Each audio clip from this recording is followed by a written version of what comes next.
Howdy, howdy, everybody. It is Wednesday, April 27th, 2011, and this is Day 9 Daily number 290. Hold on. 5. Whoa! Those numbers are huge. We're so close to 300, which means I have to think of something extra special or everyone will hate me. Oh, I just want to be friends, you guys. But don't worry. There will be a 300th daily. I will continue to churn these things out. And someone pointed out to me not long ago that the year anniversary of Day 9 Daily 100 was like a couple weeks ago. So that means that I churn out about 200 dailies a year. Is that cool? Do you like that metric? Are you into that? Yeah, 200 per year. That's more days that are in a school year. There's 186 days in a regular school year, which always boggled my mind as a kid because school felt way more than like half of the year. But still, that is an interesting number. Now, in celebration of the fact that this is getting very close to the 300th daily, I'm going to let you know that I lied to you. I didn't mean to, but I may have deceived you and pulled a fast one at the last second for today's daily. What is Sean talking about? Well, this week is 2v2 week. Yesterday we did an extensive look at millions of examples of why map control is such a huge important component of 2v2s because it generally allows you to join your armies together. However, we learned an important lesson that whenever you get map control, you need to think of it as a resource, and buying map control is very expensive. You can't really do much else when you get a lot of map control. On Fun Day Monday, we talked about the worst 2v2 partners ever, and that daily was amazing. And then on Sunday, we did a basic review of 2v2 concepts. Now, the goal for today was to look at some money dumping strategies, to look at strategies where one of the players is really the key part, as opposed to both of them kind of having some funky synergy. You're really hoping that that guy can be the man. Couldn't find any good replays of that. Really couldn't. So we're not going to be doing that today. What was going to happen is that tonight I'm going to be playing games with my buddy Tristan, and we're going to be looking at the games of me and him playing tomorrow, because then I don't even have to worry about trying to find the right replay. I literally just try to tell Tristan what we're going to be doing.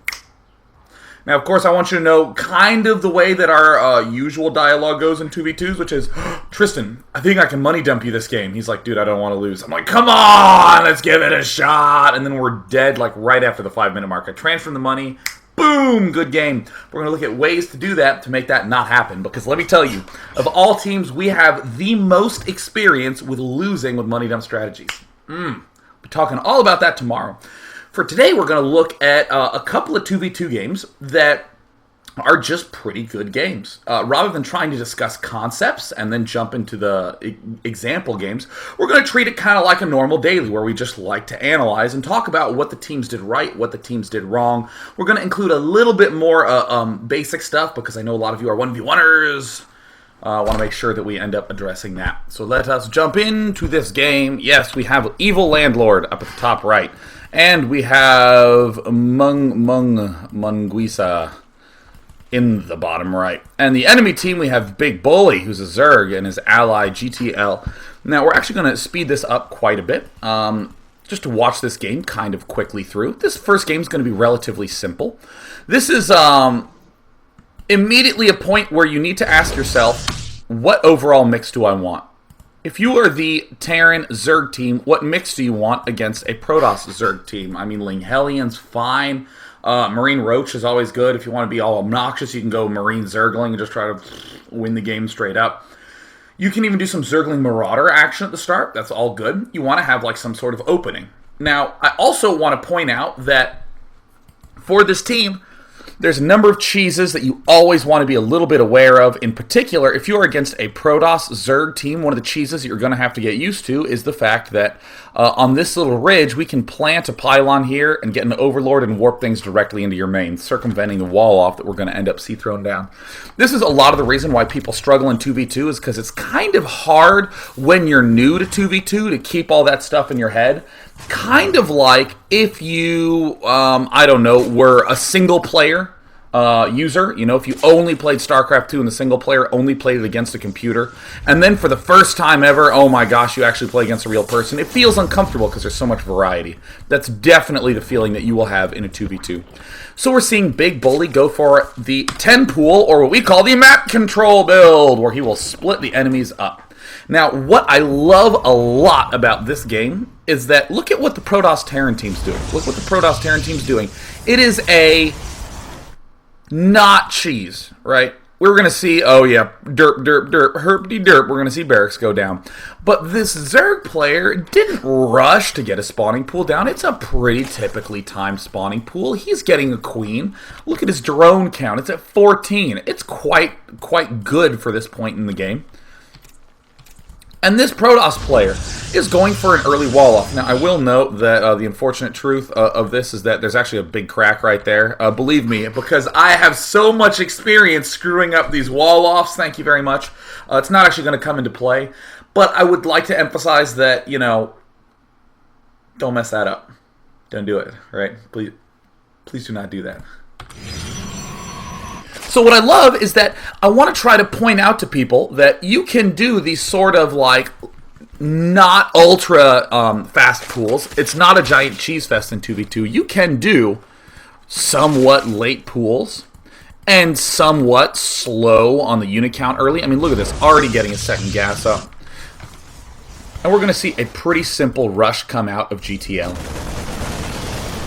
This is a very, very easy rush to do, right?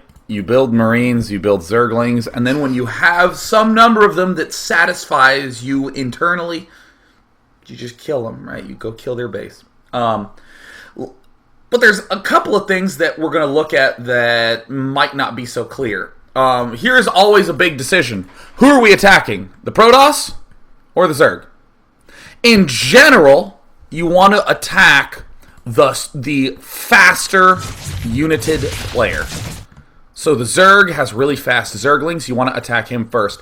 Because these slow Zealots and Stalkers are going to have a hard time moving out. Also, Protoss, his entire safety net is built around the fact that he has this little tiny constricted wall, and you're going to get him out of the safety of his home.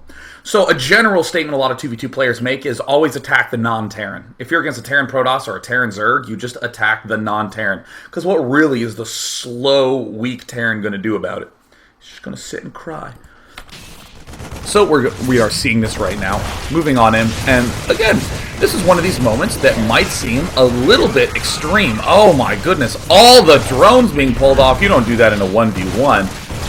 However, I would like to point out that purple is kind of low on workers. We see that teal kind of low on workers. This is actually fine. If we even go to the unit counting station, we see that everyone has about the same amount of workers except the magical red player who's doubling everybody. And then we're going to see some sort of Zergling Stalker push. That's all going to be great. One incredibly important thing to note, holy cow. I don't even know how to say that. Blue is getting drones. Very, so super duperly, ultrally key and important. They're going to go ahead and push these two players back. Now, the second thing that I loved a lot about this game, other than the fact that, you know, these two players held, the defending team held, and they're ahead just by, you know, virtue of what units they chose to build. But this is yet another point in games where I think a lot of 2v2 teams who did the Zergling Marine thing will do one of two things. They'll leave, or they'll just kind of keep going Marines and Zerglings and just try to do a second all-in. Come on, baby. Second time around is going to work. Yeah. No, not this team. I actually like this transition quite a bit. We're going to see the Zerg team.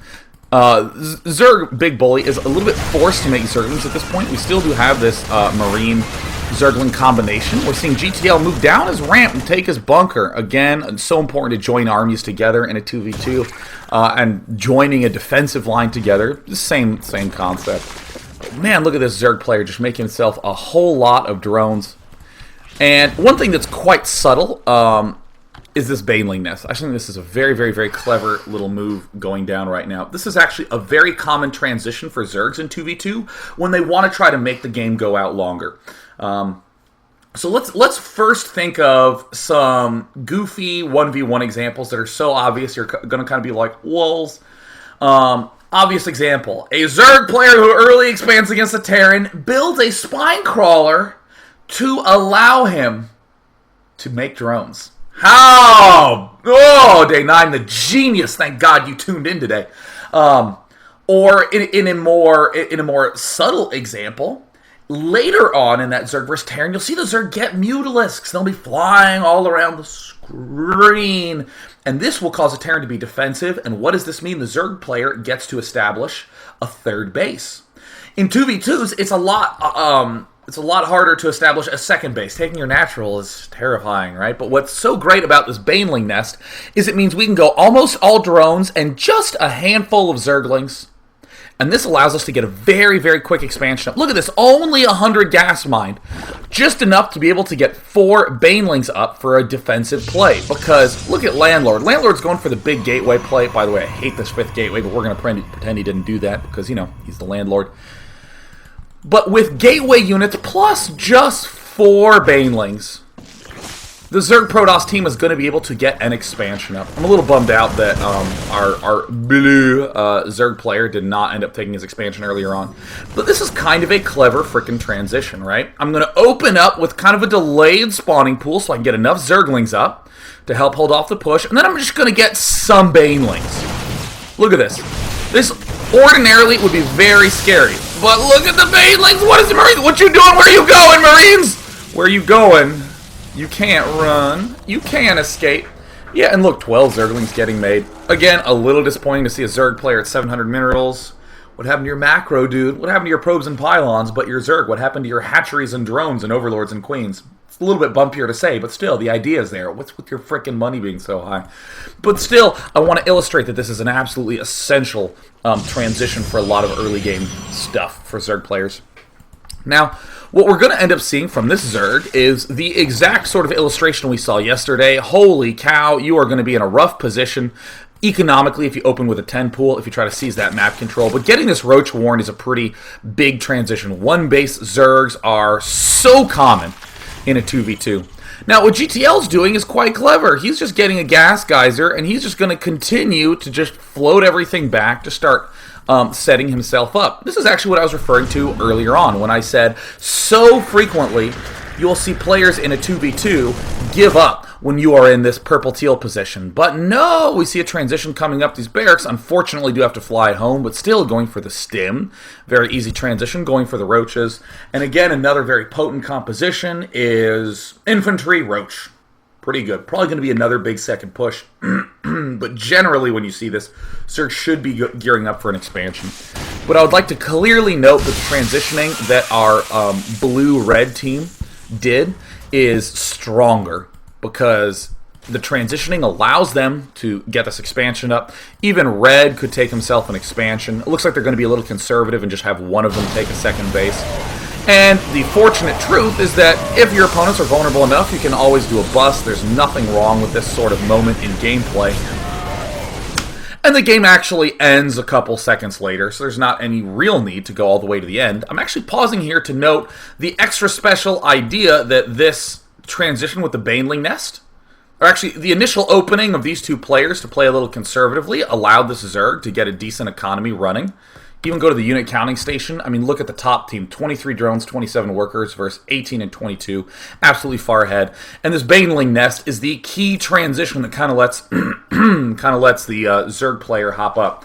And that is actually such an important example because in pretty much every 1v1 matchup, there's these power units that let you step to the next moment in the gameplay.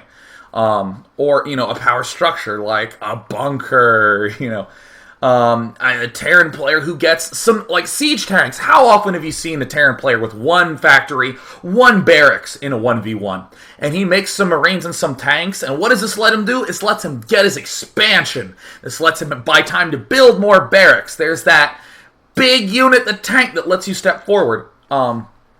What you really don't want to have happen, especially in 2v2, is feel in that position where you're like, I just have to make a bunch of units. Where you're like, all right, well, I'm going to make 40 roaches, and then I'm going to expand. A lot of early game techniques to go to the next step involve using a power unit like a Baneling. Even some roaches in small numbers are really good. Tanks are some pretty key units. Really, really great example right here because it's so easy to just think of it in terms of the mixes. Zergling Stalker, oh, that's what we go with Zerg. But then what do you do next? Well, I'd like to get an expansion, but how do you get there? You build a Baneling nest, devote all the rest of your larvae to drones, and get the Banelings. Let's go ahead and take a look at another fun little game.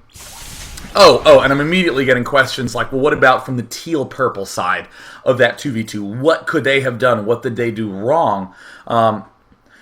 In general, when you're pushing into the Zerg early on, this happens a lot. You kind of want to just not commit so hard all the way in. I'll actually illustrate the example on this map at the start because it has a similar architecture. So here's a ramp, and here's a ramp. And let's say we want to attack one of the players. Let's say we're going Zergling Marine at the start. It's so tempting, like, oh, let's say we want to kill this Zerg player. Oh my god, is this the same team? Oh, hey. Thanks for the replays, guys. We're going to look at your games again. And by the way, the enemies save the otter and spit.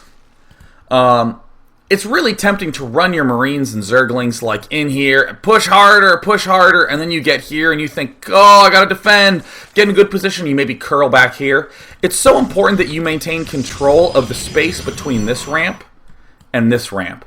Because what you don't want to have happen is that all your units are here, all your reinforcements are here, and the Protoss player has units in here. So he wanders down and says, oh, some reinforcements. I guess I'll just kill those off, and now I'll come help my friend. It's okay to bounce back and forth here for a little while and just pick units off as they're trying to come over and defend. So, what we're going to see in this game is, again, some early game aggression. Not from our players, Minguina and Landlord. Am I saying it right? Mungusa. Look, he's purple, alright? That's what he is to me. He's the purple Zerg. And that's all he will ever be. Alright. Stepping back on in. Mungus purple. We're going to see Landlord go ahead and build his gateway. We're going to see these Terran players, oh my goodness, go nutty nuts with their barracks, right? So, now, we're going to ask ourselves a similar question as to last game. Whoa, an early expand. Why is this guy early expanding? Because they're against Terran, right? This is an essential step that a lot of people don't do in 2v2s. They'll kind of just talk to each other beforehand, be like, hey, do you want to go Roach Stalker this game? Yeah, sure, let's do it. You have to think a little bit harder than that, and you don't have to think way crazy hard. You need to just do big groupings. I mean, for me, in team games, these are the groupings that I consider. Teams with Zerg, teams with not Zerg. There, boom! 2 huge divisions, because in a team with no Zergs, we have a lot of time to do stuff. Oh, man, I probably don't need to do any sort of crazy early defense. I could do something like expand right at the start of the game. Oh my gosh, so awesome. And then Otter, yeah! And I love purple. He's just like, no. No. So I do like this quite a bit, this general attack pattern. But we're going to see a very common issue that springs up. We're going to see, oh yes, the early expand. I'm going to be focusing a lot on the Zerg here. He's going to be expanding, spawning pool, extractor, typical. Terran player, Cheese City. How many orbitals command do you have? No orbital commands. Likewise, we're going to see Spit doing almost the same thing, but he's opting for the orbital first, which of course does delay his ability to get 4 barracks ultra fast. But the important thing to note is they're going to be making a lot of Marines, because if there's one unit that has good synergy with itself, it's a fucking Marine, right? Whew. So, we are now seeing the Warp Gate research get researched. He's going to be going 3 gate, and he's going to be devoting all his Chrono Boost. We see it saved up, all of it, to that Cybernetics core, so we can get a little bit of a boost there early on. And now, see, we're seeing the Baneling nest from Mungusa. I want you to just think for a moment if this is the correct choice, right? Against the Zerg, oh, man. I can't believe that series of sputters just came out of my mouth. In the Zerg, in the Zerg, at the Zerg, in the Zerg, in the last Zerg. Look at the Zerg. Man, if you're watching on Blip TV right now, please rewind back to the start of that complete mess up and laugh at me. Man, I hope there's some sort of clip that gets captured there. Okay, whew. I think we're good now. I think it's time to return to the analysis.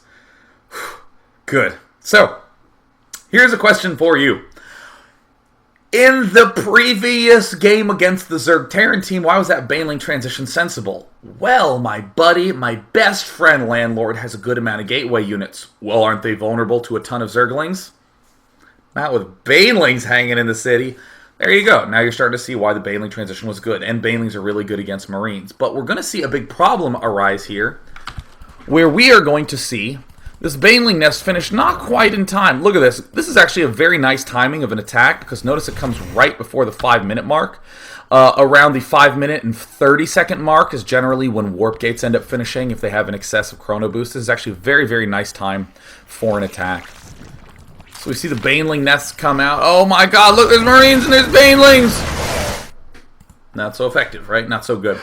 In general, when you do an early expand as a Zerg and you're against a Terran, traditionally you're going to have to just get roaches quite quickly, or you're going to need to get a bunch of Zerglings with speed, but I don't actually like doing the Zergling with speed transition early on, because if we just do a little bit of number adding, we might have enough time to get Zergling speed, but it would probably be pretty close. I actually don't know when the Zerg spawning pool finishes based upon the clock, which is quite embarrassing. I should know that.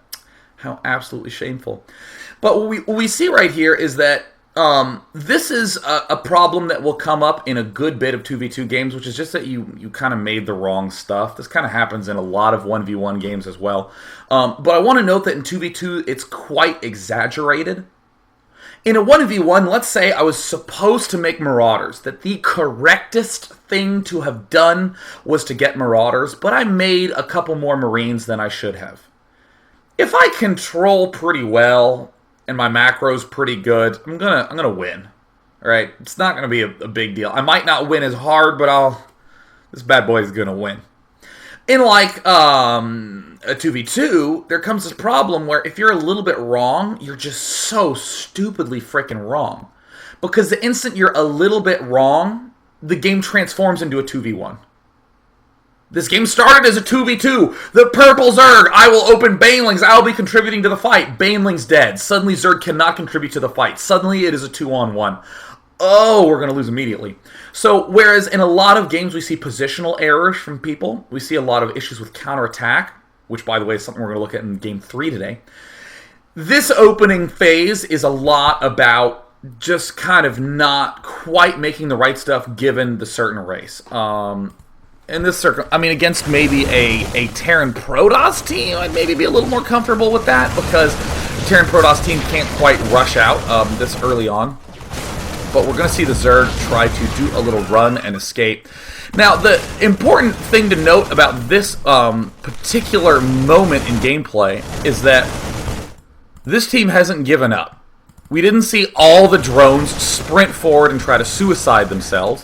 In the previous game, we did see Purple Zerg. We saw him try to do that, but that was because it was an easy choice. He had a much bigger army if he added his drones in the mix. He was clearly going to be at the advantage. Here, if he attacked with all these drones to try to kill this stuff off, he would have died immediately. I mean, what is this? This is, yes, 15 drones, 13 drones generally does not function well against giant wads of Marines. But in 2v2, this is actually generally quite okay. I mean, it's obviously suboptimal, but this is what you should do. You should always try to make sure these players stay alive. You're starting to see kind of my issue with trying to go Banelings. The damage has now been done by the Banelings, and Landlord is going to have to do himself some fancy micro. So, what did I spend a lot of yesterday talking about? I talked about that if your opponents ever go for some sort of huge army that gives you a lot of map control, they're going to be behind in a lot of ways. Still no orbital command. He's been macroing very well out of these barracks, but this orbital command was delayed a lot. You might think that's a newbie, but how the hell else are you going to get this many Marines? I mean, look at the unit counting station. This guy has 19 Marines. His ally has 4, and there's 7 Stalkers. Red is really helping this win for a reason. And Spit has done a little bit more of an economic transition. He's been the one going for Marauders, and This is another really, really good moment in this 2v2. To see that these two players, what did they do? They joined together. They attacked the faster player, the player with the faster units. They attacked the Zerg. Again, as we said before, you always want to attack the Zerg or the non-Terran. That's generally the better way to go. And Red is going to continue to slam out a ton of Marines, hold that map control, while the other player, the other Terran player, techs to Marauders. Now, however you want to state, like Marauders are good against Stalkers, so he decided to build some Marauders. That's not quite the concept I want you to glean from that. It's more that in 2v2s, if you're doing some sort of huge pressure build, there's generally one player who's really the coal, the fuel for that pressure, and the other player is just slowly building up stronger and stronger. In this game, the red player is the fuel. He is pumping Marines as hard as he can. This player is the one who's teching, who's going to be doing some good late game stuff.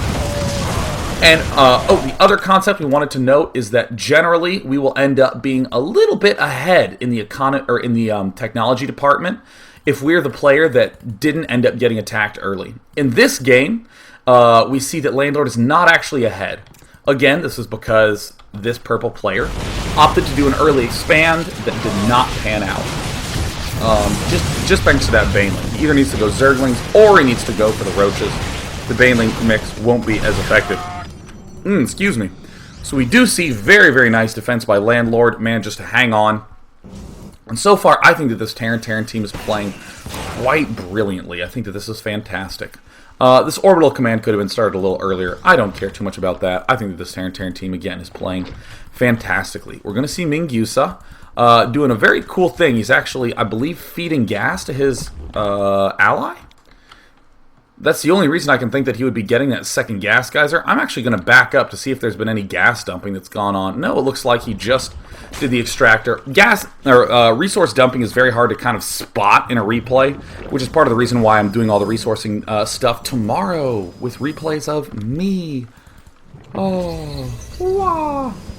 So now we're going to see yet more Stalkers get produced. Trying to move out, even though this Zerg player has almost nothing, the fact that he can still produce a little bit of something is definitely going to help. A lot of free shots just went down. Marauders trying to spring up. Continuing to be really close. Look at the mini-map. We just see so much freaking stuff coming out of these guys. Oh my gosh, how intense. Part of me wants to say these two Terran players really would do well to sort of pull back and continue to try to pick on the Zerg and to try to draw this Protoss player down the ramp. You always want to try to draw the opponent out into the open if you have this map control style. But what we are now finally seeing is, oh my gosh goodness, the Zerg Protoss team is finally starting to stabilize. We come back to our unit counting station, we see that clearly the Zerg is the most behind of them all. The robust Blue Terran is the most ahead of them all. And I am going to be watching this replay now, the fastest of them all. I've been inhaling some water. But that's okay because I actually consumed a Chipotle burrito before beginning this daily, which means that if I ever cough, or maybe if I have a little bit of a burp, you get that renewed, fresh mist of Chipotle back in your mouth. It's like the gift that keeps on giving. What a wonderful restaurant. Now, everything that we've seen kind of like right now was kind of an example of the really kick-ass opening by Terran. And we're going to see them continue to just rock hard. Yeah, they're going to be awesome. And this is the part that makes me want to cry. This is a part that really bothers me and upsets me. It's really going to hurt. We're going to see that this Terran team does really does not have a plan. Really don't. And this is something that actually is rampant in 1v1 games as well, but is double extremely ultra crazy rampant in 2v2s. You should always have a basic goal of what you want to be doing. Like, just something simple. Holy cow. Like, let me just state something really simple. On this map, we don't have a Zerg Terran team, but for the sake of argument, let's say that purple and teal were a Zerg Terran. Here's a simple goal. We want to control both watchtowers, and we want to put tanks on this ridge. I want tanks here, and I want tanks here. And my Zerg buddy, he's going to go Mutalisk and control all the rest of the map. It's something to go for. All of a sudden, I mean, what would Zerg do in this situation if he was really, really far behind? He'd be like, well, crap. Is there any chance that you can make a bunch of tanks and just put them at my front so I can just drone really hard and start getting some Mutalisks? And then I'll harass with them. And then when I'm harassing with Mutalisks, you move your tanks up. You have a goal. You have something to sort of go to. This is... it's so important to have a goal. Just to have some sentence that is your guiding light. So that no matter what, you're like, I guess I need to be going that way. This is the wrong thing to do. What I'm about to say is awful. You start from the opening and think, I want to do this. Now what do I want to do? I guess I want to do that. Now what do I want to do? I guess I want to do that. And as you play hundreds and hundreds of games, you start to slowly figure out where you want it to go. It's hundreds and hundreds of games. A lot of people don't have time to play that many games to figure out a way to play a map in a matchup, right? You want to sit down beforehand and sort of think things through. So in this game, this was the good part about the red-blue team was their opening. The Marines having red be the fuel to the aggression, have the blue player be the one slowly sort of stepping to the later stages of the game. And then they needed to have some plan after that, but they didn't. That plan clearly was designed to win right then and there, and now we're going to start seeing some problems crop up. In the resource station, you always hear me want to talk about how, oh yes, the battered player is going to be low, the non-battered player is going to be high, and the aggressors are going to be even.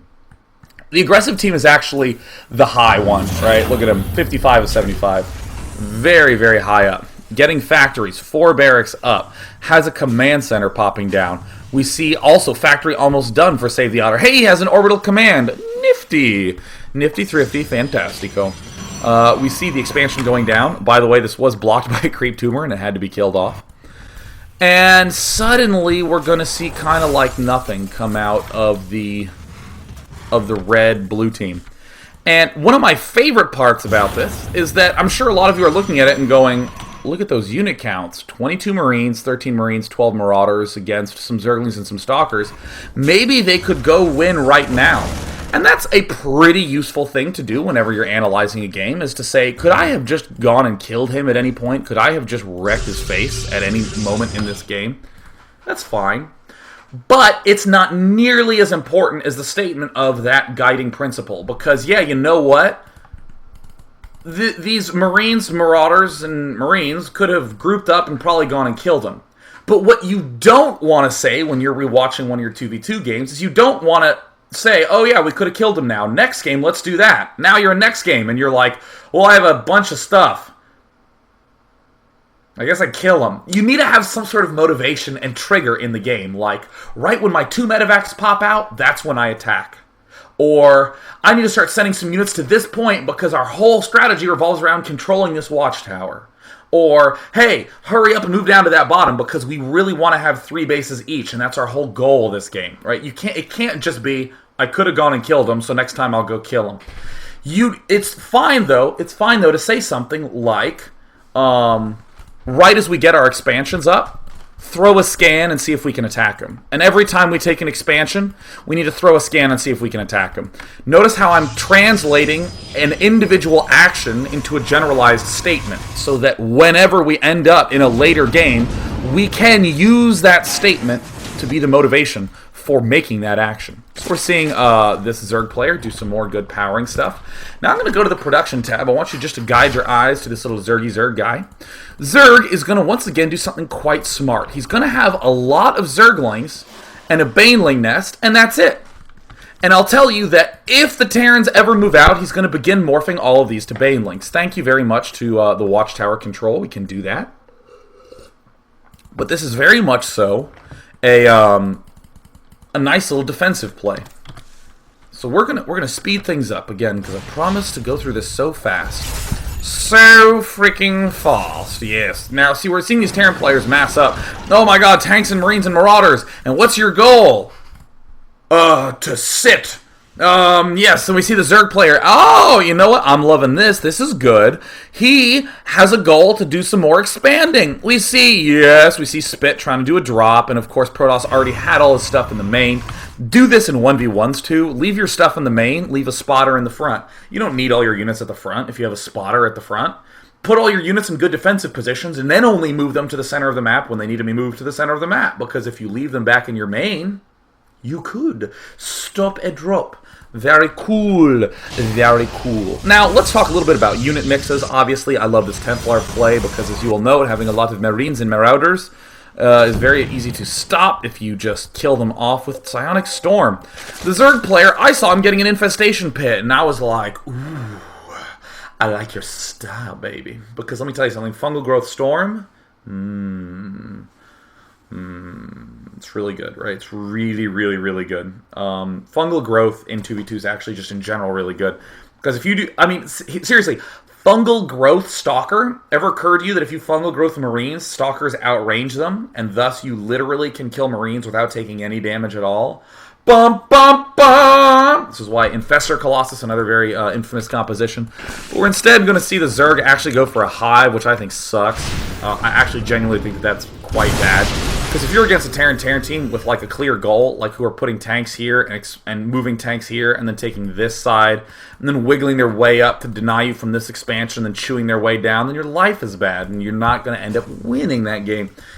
But unfortunately, we're just going to see him kind of hang out. And see, notice, hey, where'd this group of Banelings come from? When all these units popped here for the first time, he morphed some Banelings. Now that more units are popping in, see, easy defensive response. Very, very easy. Again, Baneling's a very good transitional stepping stone to let you get more and more and more bases up. Now we're going to see the worst thing known to man. This is what I call problems with not having a plan. You need to know exactly how you're going to win. Let me make that really explicit. You need to know how you're going to win. You need to have a goal for how you're going to win. Here's a very simple one. We are going to get a bunch of tanks and broodlords, and when we have those, we will begin walking our way across the map with tanks and broodlords, killing everything in our wake. Bum da dum dum dum. And then you get some Vikings or something like that. That's great, because again, you always have a guiding light of where to go to. It's fine if you scan him and you're like, he has not done anything this game because I think he left his computer at the start. You're allowed to kill him. You don't have to wait for your tanks and banshees, or excuse me, your tanks and broodlords. But you should have that later down the road. Like these two players, I'm looking at this and I'm like, oh, their goal is to play defensive. It looks like he's going to get blinked because they're kind of spread out. The creep is good. But now I want you to just watch this attack. What in the hell is this? All right, let's slow it down to normal and just laugh. What in the hell are you doing, Purple Zerg? Oh. Hold on. Let's just enjoy that one more time with my favorite friend in the whole wide universe, the Units Lost tab. The Units Lost tab. Thank you very much for participating. Look at this. Not even waiting for his ally. Go, Banelings! Banelings rolling in. Oh, look at that. Unit Lost tab. Oh, it's getting higher and higher. It's getting higher and higher. Successfully over doubling his entire unit lost amount. And then Protoss is like, oh, wait a minute. Alright, cool. See, that's why you need to have a goal.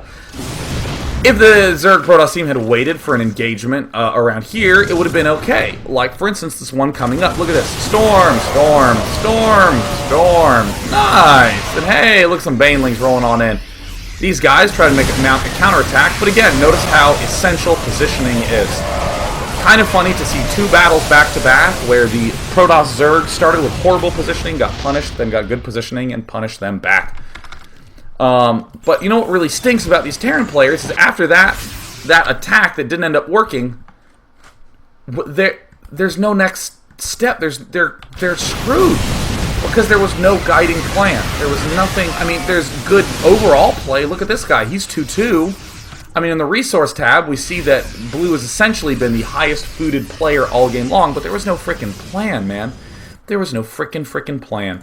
And again, the Zergling Ultralisk mix, I mean, I don't really see why that's the greatest. There's the Ultralisk Cavern.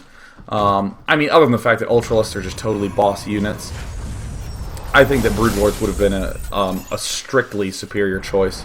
Or Infestors. But what we're going to see in this game, I'll actually just tell you the tragic truth of it. What we're going to see is Purple and Blue just build a bunch of stuff and go kill them. Yeah. There you go. Now, some of you may have been a little disappointed. Oh, how tragic. Don't worry. I have One of the awesomest games ever. A Protoss team that was actually topping off the 2v2 ladders. Actually, what I am going to do is I'm going to go to sc2ranks.com and see if I can point out these people to you. Before we go into this game, I actually just want to give an intro to some names that you should know in 2v2. Alright, so, yeah, here we go. Names that you should know, Hack Protec. In fact, most people from Hack, but I mean, I'd like you to note, here's Hack Protec. Hack Protec. Hack Protec kind of always has a couple of teams that are really high up. Sorcery is another player that you should really, really know. There was like a little bit of a scandal where there was some, I don't actually know the details, but there was like hacking or cheating or something going on, but whether, you know, any of that is true or not, I think it was like 100% confirmed, but again, I don't know. That he still doesn't change the fact that he's like really, really good and does incredibly good builds. These are names that you should definitely know. And the people we're going to be looking at today is here we go. Super Ninja versus X6 Azide. These guys are very, very good. And the interesting thing to note is that they are a Protoss team. For the record, that's not actually the Megumi X Bear. Had confirmation from that. That's actually some dude. Yeah. Yeah, by the way, Sorcery and DXT actually are insane because I think that they're like 75-1 in 4v4s. 75-1. 75-1. And I know 4v4s are easy, but come on, 75-1? We're going to play almost 100 games, and we might lose one, we might not. I don't know, we're so good. I mean, it's just insanity. It is insanity. That's tough, especially considering that the Root Gaming players didn't win a lot of their placement matches. Just throwing that out there in 4v4. Didn't really do so well in the placement matches. Just throwing that out. But one thing I want to point out is that if we look at the top, Zerg player in the number one spot. Amazingly, Sorcery and DXT have a Terran Protoss team. But then what we're going to see here is, look at this. Zerg Protoss. Protoss, again, amazingly no Zerg. But look at this. Here's a Zerg. Here's a Zerg. Here's a Zerg. Here's a Zerg. Here's a Zerg. Zerg. Random Zerg. Zerg. I mean, we're just continuing all the way on down. Zerg are very, very key, so much so in the matchup that's why we split things into Zerg versus non-Zerg. But what I love about these two bad boys, these two guys, is that they are smart as hell 2v2 players. I love watching them play. I mean, to be frank, it might be very, very difficult to... Where is this game? I'm going to find it first. I'm sure everyone's spotting it before I am. There we go. I mean, I will admit, if you do like 10 pool and proxy 4-racks, you're going to win a lot of games whether or not you have any long-term plan at all. But you know me, I love my long-term smart planning. I love that sort of stuff. This is why I love watching these two players play. This game is one of my favorite 2v2 games that I've seen in a long time. There's so much absolutely brilliant stuff. And for any of you who are curious where to get this stuff, you go to sc2replayed.com. That's one of the only websites I know that has 2v2s. That's where I get every one of my 2v2 games. So we're seeing on this map, Tempest, that... we see both Protosses, as expected, end up just doing the double pylon at the front because they want to begin a mutual wall-off. We see a Zerg Terran team in the bottom right. Now, if you're Zerg Terran, I would probably group my opponents into a non-Zerg team because you'll notice Protoss is pretty non-frickin' Zerg. Since you are against a Zerg team, as these two players, you almost certainly need a wall in. Constricting space is essential against Zerglings. Excuse me. So, not going for a 10 pool. Why would you not go for a 10 pool? Because on this map, it's so common for players to build their structures at the front that there's really no ability for that 10 pool to split the opponents up. Faith now going for a barracks. I absolutely freaking love these two Protoss players. They kick so much ass. They always do long-term stuff. They're always so boss. We see a lot of pinging around the minimap. Please scout around, etc.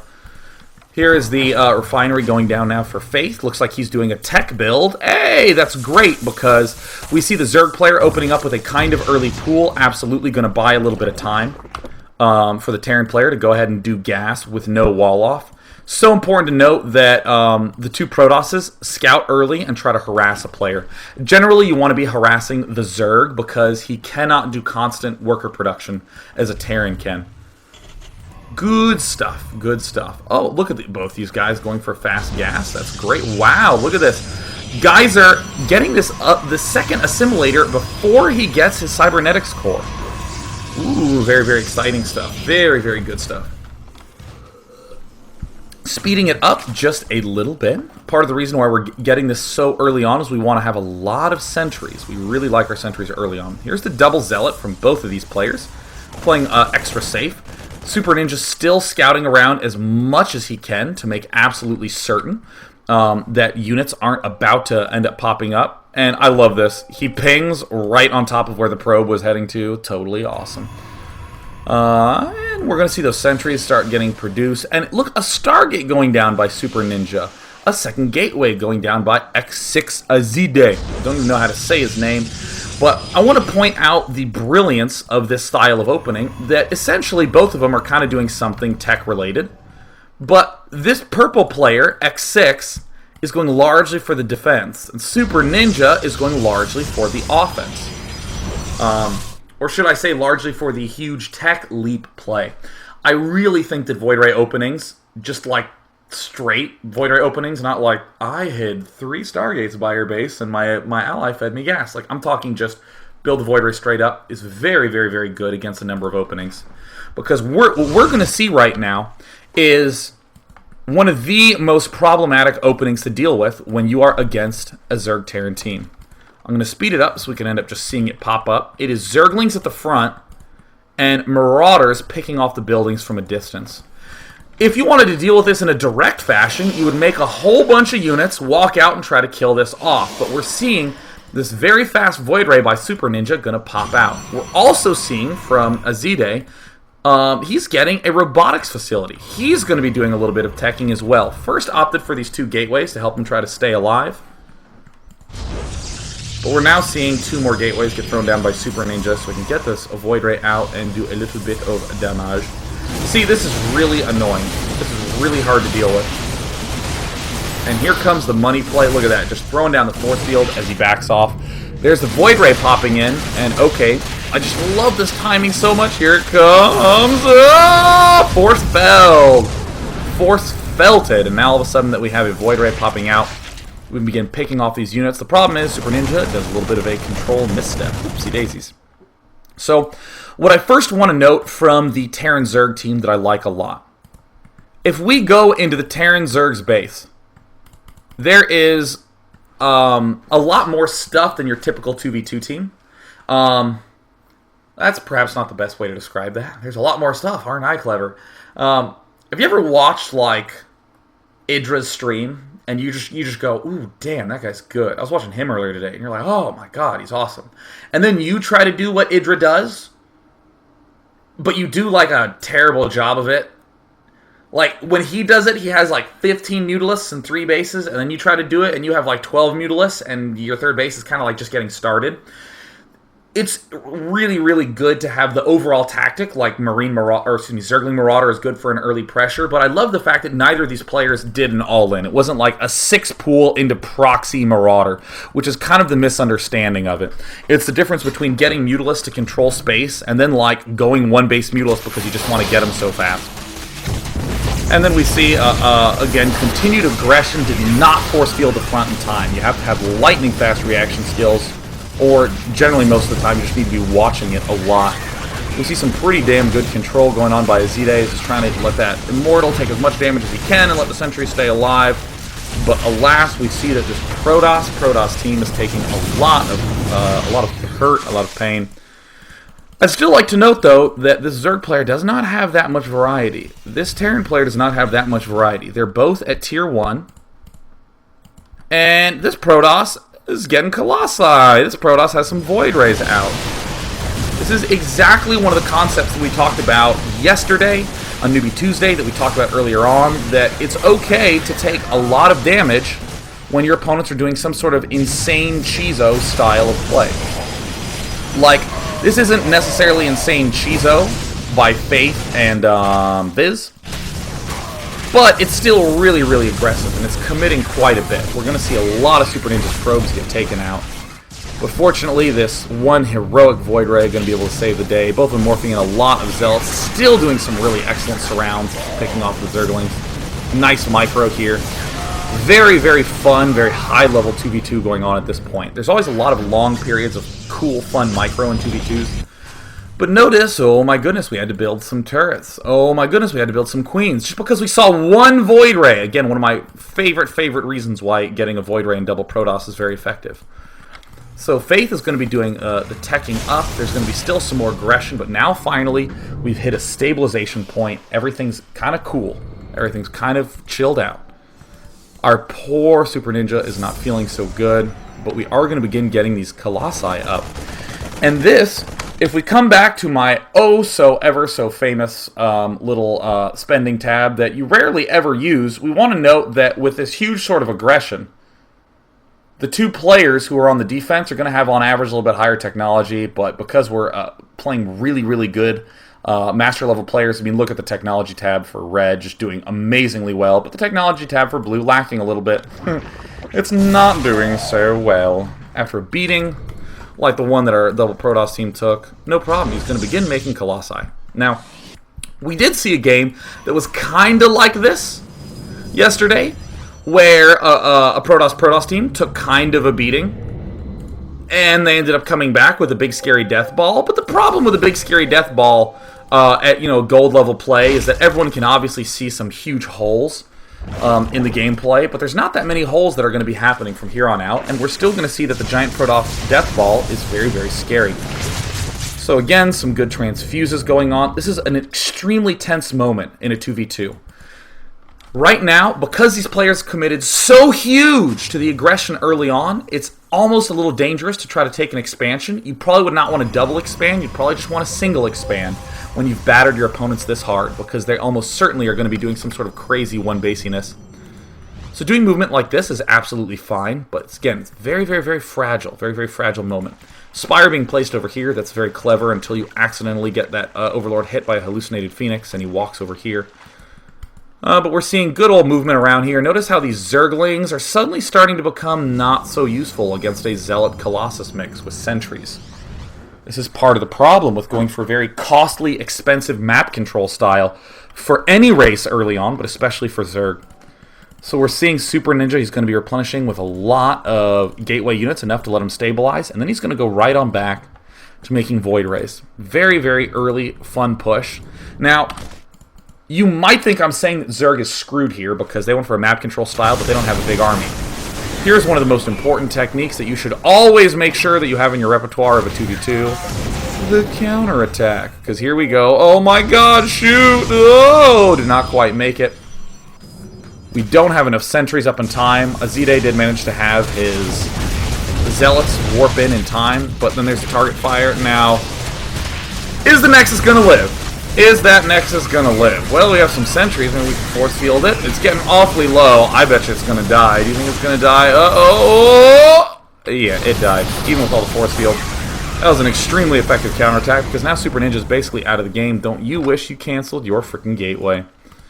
Don't you wish? Mutalisk popping out right now for Viz. Again, another good map control technique. If these Mutalisks had popped out earlier on,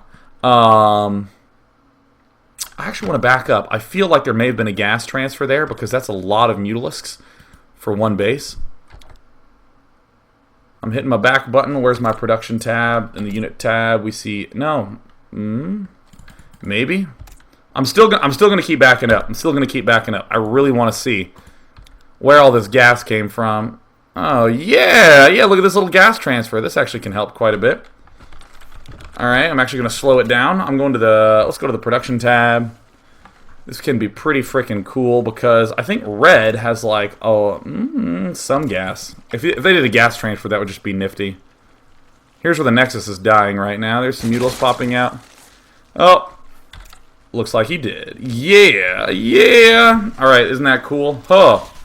Man, that was a lot of effort. I can't wait till tomorrow when I'm the one doing the mineral transfers as opposed to just like hoping... Did he do it?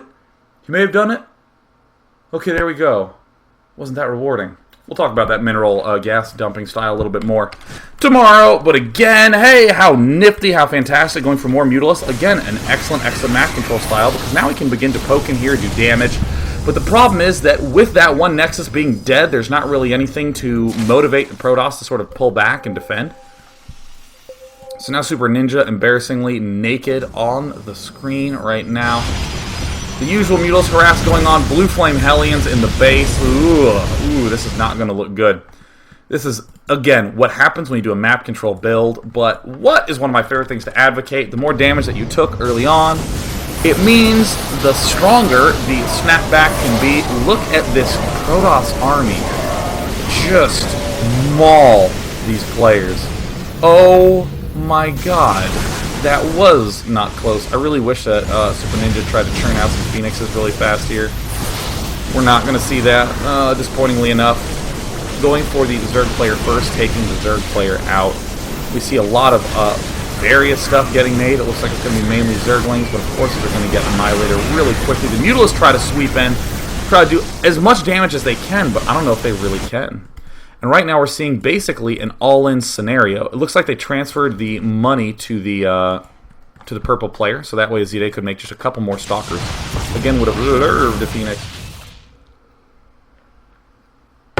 So now we're going to see an extremely awesome retreat to the backside. Yeah. Moving right on in, trying to kill off the base in its entirety.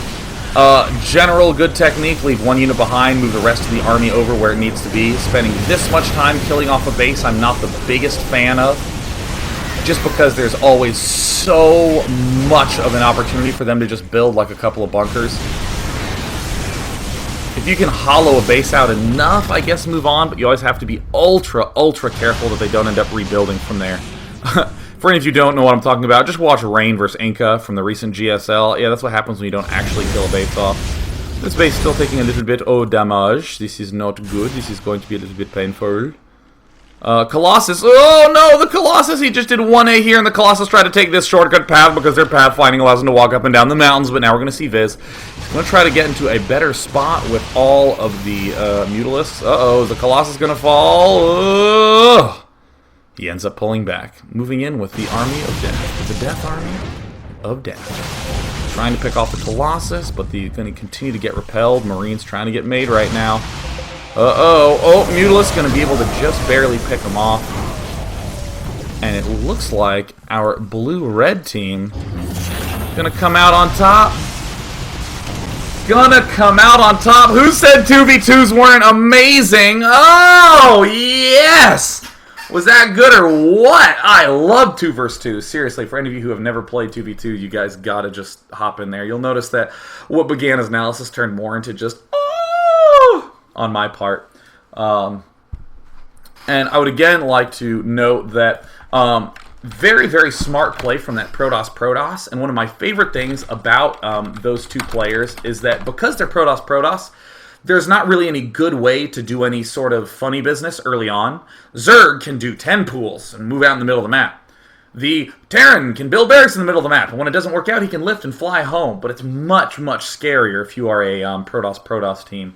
So I love the fact that they did that long-term play, and this is one of the best examples I've seen of a team that just got battered, right? They got their front broken. Zerglings were terrorizing everything. Right as they left their base, Zerglings came in, killed off a Nexus, and then Blue Flame Hellions eliminated everything. But they just took the beating, got an army that was so close to just winning the game in one swoop. I really think that if 2 or 3 Phoenixes had been made, then the game would be done. So let's go ahead and take some questions. Any of those things. Any of those things. Oh yeah. I wanted to note that next week's Fun Day Frickin' Monday topic is that as a Terran, you may only ever have 1 barracks and 1 factory at any point in time. All the rest must be starports or something funny. So you're allowed to make Marines and tanks and Thors and all that stuff, but only from 1 factory and 1 barracks. All the rest starports. For next week's Newbie Tuesday, I want to see you guys try to use a lot of ghosts in all your matchups, whether it be ghost rushing, whether it be using ghost marine in Zerg vs. Terran, whether you try to go for ghost before medevacs against Protoss. I want to see a lot more ghost play in there. Whatever you do, do not send me some sort of goofy, hilarious game like, here's a game of me launching 3 nukes at once, because it literally will not be accepted for Newbie Tuesday. I will look at it and just burn it. I will literally see it burned. Again, there was a question about, do I think that 2v2 will be seen in tournaments? I really do think that it will end up popping in there. I think that it will eventually end up popping in because, I mean, there's just so much rich depth to it. It's just an unbelievably rich sort of play that happens in 2v2. I think that because people are so uncomfortable with it, from having played 1v1s, that it's very easy to just dismiss it.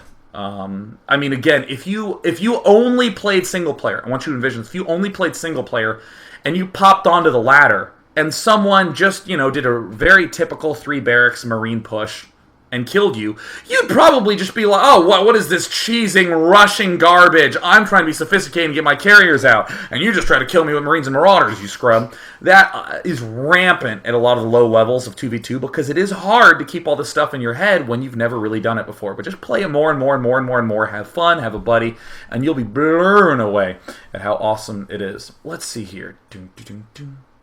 Let us see. Let us see.